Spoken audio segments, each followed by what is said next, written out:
Amina was 19 years old when she left her small village to find work in the city.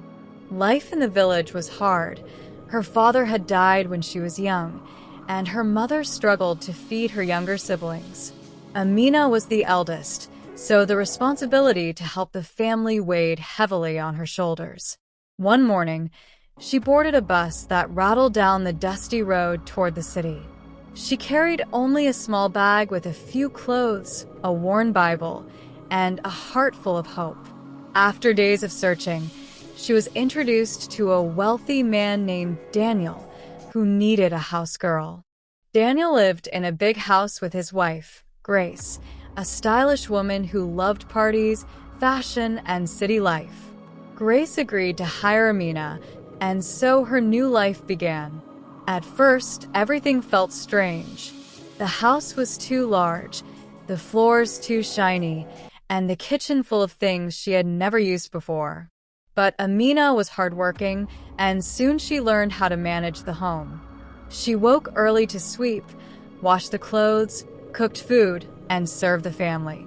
Daniel noticed her quiet discipline. Unlike Grace, who was often away visiting friends, Amina was always around, making sure the house was neat and meals were ready. One evening, Daniel returned from work, tired and carrying a heavy look on his face. As Amina served him tea, he asked kindly, "Amina, have you eaten today?" She hesitated, then shook her head. Daniel pushed the plate toward her. "Sit. Eat something. You are like a daughter here. Don't starve yourself." Those words touched Amina's heart. No man had ever spoken to her with such gentleness. From that day, she began to notice him differently. The way he smiled, the way he carried himself, the way his deep voice filled the room. She tried to ignore the feelings, but her heart betrayed her. She was falling in love.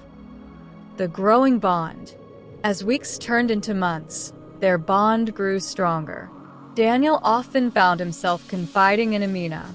"Grace doesn't listen anymore," he told her one night as she handed him water. "She is always busy, always away. Sometimes I feel like a stranger in my own home." Amina listened, her heart aching. She wished she could tell him how much she cared, how much she respected him. One rainy evening, Daniel came home drenched. Grace was out at a party. Amina rushed to bring him a towel. Their hands brushed, and in that brief moment, their eyes locked. The air between them grew heavy. Neither spoke, but the silence said everything their lips could not. That night, Amina lay awake, trembling. She knew it was wrong, but her heart whispered that maybe, just maybe, he felt the same. The forbidden step. One weekend, Grace traveled to her sister's place for 3 days. The house felt empty, only Daniel and Amina inside. On the second night, the power went off. The storm outside shook the windows. Daniel sat in the sitting room with a small lamp. Amina came to check if he needed anything. He looked at her, the soft glow of the lamp lighting her young face. His voice was low. "Amina, you are different. You care for me in ways I have not felt in years." Her heart raced. She wanted to step back, but her feet would not move. Slowly, Daniel reached for her hand. "Amina," he whispered. Tears welled in her eyes. She wanted to say no, but the storm inside her heart was stronger. That night, they crossed a line they could never return from. The tragedy begins. When Grace came back, she sensed something had changed.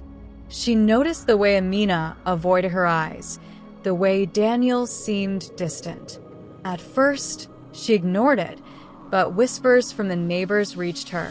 One day, she came home unexpectedly and found Daniel and Amina talking closely in the kitchen. Grace's heart burned with rage. She slapped Amina across the face. "You useless girl. I trusted you in my house, and this is how you repay me." Amina fell to her knees, weeping. But Daniel stood silent. He loved his wife, but he could not deny what had already happened. Grace packed Amina's clothes and threw them outside in the rain. "Leave this house," she shouted. "If I ever see you again, I will call the police." Amina begged, "Madam, please forgive me. I had no intention." "Go!" Grace screamed. The fall. Amina left with nothing but the small bag she had arrived with. She wandered the streets in the rain, broken and ashamed. She could not return to her village. What would people say if they knew? She had betrayed not only her employer, but also herself. Weeks later, word reached her that Grace had left Daniel and filed for divorce. Daniel lost everything: his wife, his reputation, even his business began to collapse. People whispered that it was all because of the house girl. As for Amina, she never recovered from the shame. She found small jobs in the city, but the weight of what happened haunted her every day.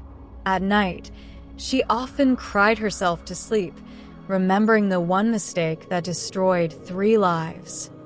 The bitter end. Years later, Daniel was seen drinking alone in small bars, a shadow of the man he once was. Grace remarried a rich businessman, and Amina, still young but carrying the scars of her past, remained alone, forever haunted by the love that was never meant to be. Her story became a quiet warning whispered among women in the city.